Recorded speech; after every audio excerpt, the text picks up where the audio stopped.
ॐ श्री गुरवे नमः। ॐ शान्ति शान्ति शान्तिः।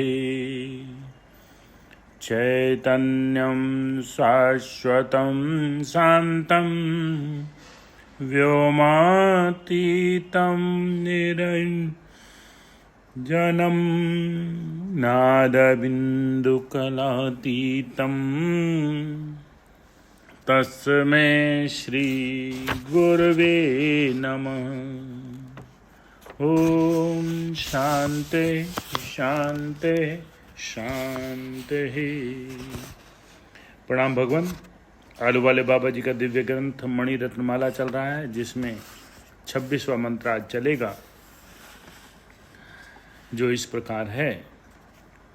कुतो ही भीति ही सततम विधेया।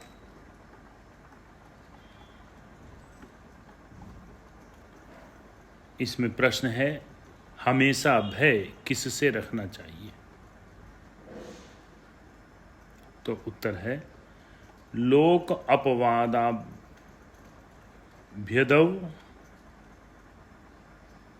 काननच्छ, अर्थात लोगों के अपवाद से और संसार रूप वन से भय होना चाहिए। अगला है, कोवा अस्ति बंधु, कि बंधु कौन है? पितरोच्च कोवा, माता और पिता कौन है? तो उत्तर दिया है, विपत्तस्य सहाय परिपालोको यो, अर्थात जो विपत्ति में सहायता दे वह बंधु है, और जो पालन पोषण करे वह माता और पिता है। अब इसी का छप्पे दिया हुआ है। ऐसा कौन पदार्थ सदा भयदायक क्षण क्षण, ऐसा कौन पदार्थ सदा भयदायक क्षण क्षण, लोगों का अपवाद और संसार विकटवन।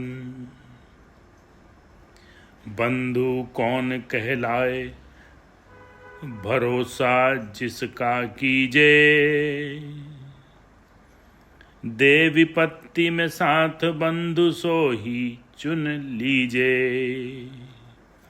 दयावान अस कौन है मातु पिता जो मानिए, पालन पोषण जो करे माता पिता हितु जानिए। ऐसा कौन पदार्थ सदा भयदायक क्षण क्षण, लोगों का अपवाद और संसार विकटवन। बंधु कौन कहलाए भरोसा जिसका कीजे, दे विपत्ति में साथ बंधु सो ही चुन लीजे। दयावान अस कौन है माता पिता जो मानिए, पालन पोषण जो करे मातु पिता हितु जानिए। बहुत सुंदर मंत्र, और उसका छप्पे दिया हुआ है। संसार रूपी महान विकट अरण्य है ये संसार, महान विकट अरण्य है। उसमें सरल मार्ग नहीं है। पद पद पर पंथर पत्थर कंकड़ और गड्ढे हैं।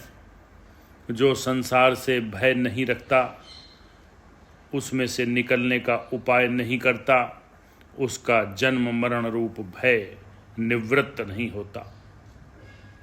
जिसको संसार का भय नहीं है, वह संसार से निवृत्त होने का प्रयत्न भी नहीं करता। संसार भय रूप है, और उस संसार में बहुत से कार्य जो लोगों में निंदा कराने वाले हैं उससे भी भय रखना चाहिए। यानी लोक अपवाद से डरते रहना चाहिए। जिस समुदाय में हो उस समुदाय के अनुकूल कार्य करने वालों को लोगों की तरफ से आपत्ति नहीं आती और समुदाय में रहते हुए समुदाय के विरुद्ध कार्य करने वाला समुदाय से तिरस्कार को प्राप्त होता है। यदि शुद्ध होते हुए भी लोग विरुद्ध हों तो उन लोगों के बीच में विरुद्ध आचरण करने योग्य नहीं है। व्यवहारी मनुष्य के लिए यह बहुत उपयोगी है और ज्ञानियों के लिए भी उपयोगी है। जगत में कोई मनुष्य ऐसा नहीं निकलेगा जिसकी सब लोग प्रशंसा ही करते हों और ऐसा भी कोई नहीं मिलेगा जिसकी सब निंदा ही करते हों। जगत में प्रत्येक मनुष्य के प्रति निंदा और स्तुति लगी हुई है। इतना तो हो सकता है कि जो सज्जन मनुष्य है उसकी स्तुति प्रशंसा करने वाले सज्जन बहुत हों और दुष्ट की प्रशंसा करने वाले थोड़े से हों, अथवा सज्जनों की निंदा करने वाले थोड़े से दुष्ट हों। दुष्ट में भी कोई सद्गुण होने के कारण कितने सज्जन उसके गुण की प्रशंसा करते हों। प्रमाण में न्यूनाधिक भले ही परंतु निंदा रहित कोई भी नहीं हो सकता। जिनको लोग पूज्य बुद्धि से मानते हैं, ईश्वर अथवा ईश्वर का अवतार समझते हैं, ऐसे रामचंद्र कृष्ण आदि के कार्य की हजारों वर्ष हो जाने पर भी निंदा करने वाले देखे जाते हैं। निंदा स्तुति रूप ही संसार है। संसारी मनुष्य ऐसा नहीं समझ सकते कि संसार में कोई भी निर्दोष है। लोक अपवाद सबको लगता है, परंतु इसमें अपना अथवा दूसरों का कोई धर्मयुक्त फल नहीं है और इससे लोक में निंदा होती हो, ऐसे लोक अपवाद से डरने को कहा है। डरने से मतलब यह है कि इस प्रकार का बर्ताव न करें।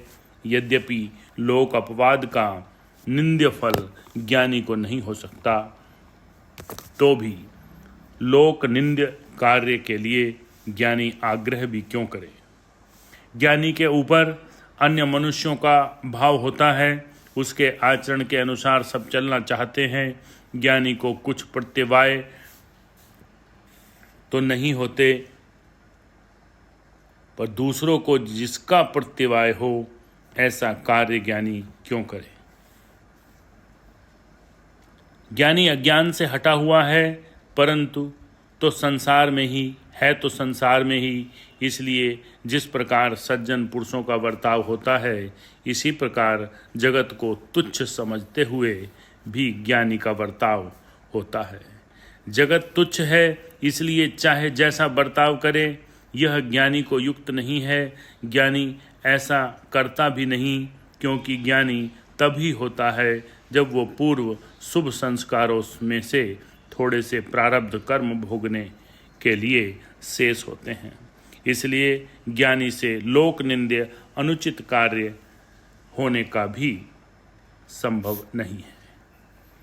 ओम शांति शांति शांति।